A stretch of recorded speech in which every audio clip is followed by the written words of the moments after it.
right, so you've given us quite the assignment for this deep dive, a full look into the Silent Hill 2 remake. And just from the review you shared, it sounds like a lot to unpack. I mean, being called both a modernization and an expansion, Hmm. those are some bold claims. Yeah, it's ambitious, for sure. Look at Especially with a game as beloved as Silent Hill 2. There's a lot of pressure to recapture that magic, you know? the atmosphere. The psychological depth. It's a tall order for any developer. It really is. Like, how do you even begin to improve on something that's considered a classic? I mean, the review straight up says it's more than a fresh coat of paint. New areas, expanded story elements, extra endings. What do you even make of that? What does adding that much even say about the developer's vision here? Well, I think it shows you right away that they're not interested in just recreating the original. This is about building on it, expanding the world and the story. Think of it like a director's cut of a film. Yeah. You have the core narrative, but now with added scenes and deeper explorations. Okay, I see what you're getting at. But adding content is one thing, right? One thing that kind of threw me off was the review mentioning a heavier emphasis on combat this time around, which is kind of surprising to me, honestly. What's the thought behind that? How do you think that impacts the feel of Silent Hill 2? That's the million-dollar question, isn't it? And it's one that's got fans talking for sure.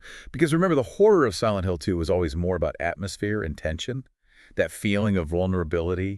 The combat was never really the focus. Yeah, it always felt very intentional. Like Yeah. even the clunkiness of the controls added to that feeling of helplessness. Exactly. And when you're constantly fighting for your life, it doesn't leave much room for introspection. No. For grappling with those darker psychological themes that make Silent Hill 2 so unique. Which is really what it was all about, right? Right. Now, that said, the review did mention that while the combat's more present, it's been implemented thoughtfully. And it does provide a decent challenge. So the question is, does it detract from the overall atmosphere, or does it feel like a natural part of the world? It's a tough balance to strike for sure, especially with a game known for its pacing and that unsettling vibe. Speaking of unsettling, can we talk about the puzzles in this remake? The review called them fantastic and varied, so color me intrigued. Well, it sounds like they've gone for a good mix of old and new. Some of those iconic puzzles from the original have been reimagined, taking into account the shift in perspective and updated mechanics. But they're also entirely new puzzles, apparently crafted to fit seamlessly with the established logic of the game world. So it's not just a nostalgia trick then. They're really putting thought into it. Now, one thing that did sound like a nostalgia trip in the best way possible are the visuals. I mean, magnificent, photorealistic. Those are just some of the words used. Paint me a picture. What makes them so impressive? The lighting is a huge part of it. They've completely overhauled the system, using all these techniques that just weren't possible back in 2001. Dynamic shadows, volumetric fog. It creates a density to the atmosphere that just wasn't there before. It's like the visuals themselves are adding to the horror now. Absolutely. Yeah. And it goes beyond just the lighting, too. The environments have been recreated with this insane level of detail. They really capture that unsettling, decaying beauty that Silent Hill is known for. You know, it's not every day you hear beauty and Silent Hill in the same sentence, but you're right, there's something captivating about it. This morbid fascination, like the town itself is a character. Exactly. And from the sounds of it, they've really brought that character to life in this remake. I do have to ask, though, with all this talk of impressive visuals, did the review mention anything about performance? Because we all know how demanding these graphically impressive games can be. Any issues with frame rate or anything like that? Yeah, they did mention a few things. Yeah. It sounds like the quality mode on PS5 aims for that cinematic 30 frames per second. But the reviewer did say there were occasional dips, especially in cutscenes. Ah, bummer. So maybe not quite as smooth as it could be. Right. And apparently the performance mode, while smoother, does sacrifice some of the visual fidelity, which I guess is always the trade-off. Always a tough call for developers, especially with a game like this where the atmosphere is so important. Hopefully they can iron out some of those kinks with patches or something. But let's move on to the heart of Silent Hill 2. The story, the review hinting at some expanded story elements, particularly through new documents and dialogue. Without giving anything away, can you elaborate on what aspects of the narrative they fleshed out? It seems like they took a very careful approach, adding layers and nuance without changing any of the core elements of the story. So, for example, they expanded the backstory for some of the characters, giving players a deeper understanding of their motivations and history. So less about rewriting and more about revealing, like uncovering secrets that were always there. Exactly. Think of it like revisiting your favorite painting and noticing subtle details you never picked up on before. A brushstroke here, a nuanced expression there. It deepens the experience for those who already know the work intimately. That's what I loved about Silent Hill 2. It wasn't just about jump scares or monsters. It was about confronting your own darkness, the weight of your choices, that kind of thing.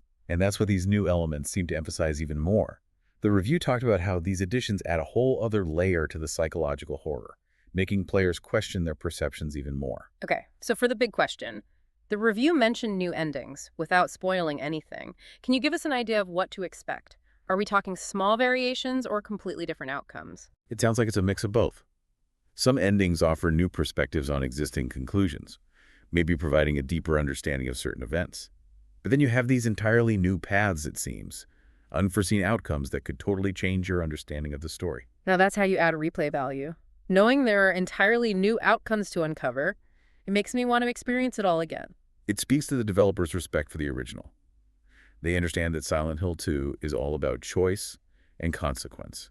And these new endings just amplify that, ensuring that each playthrough is a unique experience. It really does sound like they went above and beyond, even for the diehards.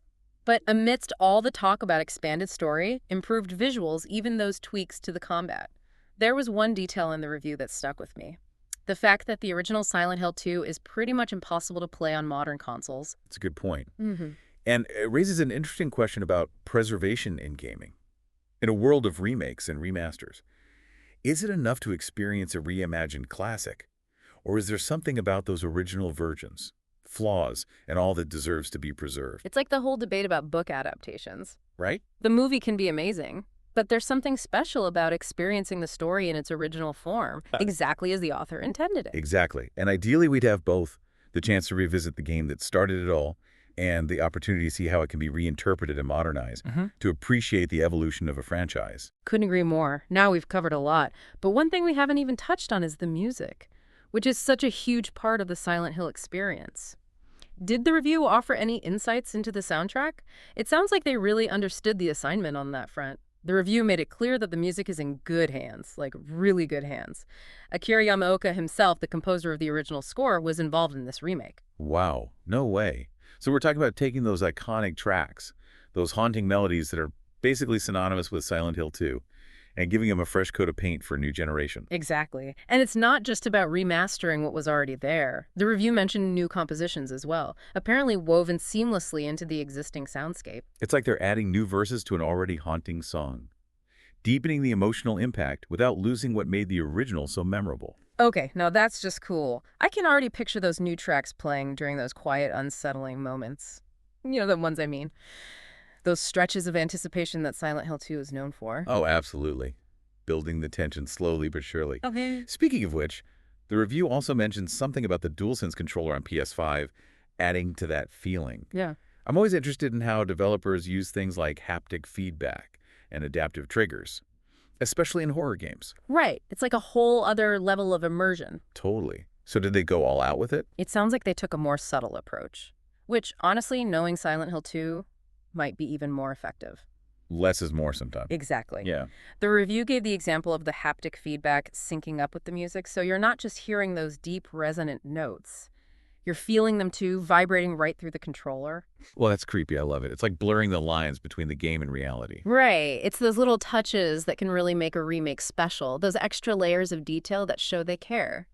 And it sounds like with this remake, they really did care. They respected the source material, while also understanding that to connect with a new audience, you need to push the boundaries a bit.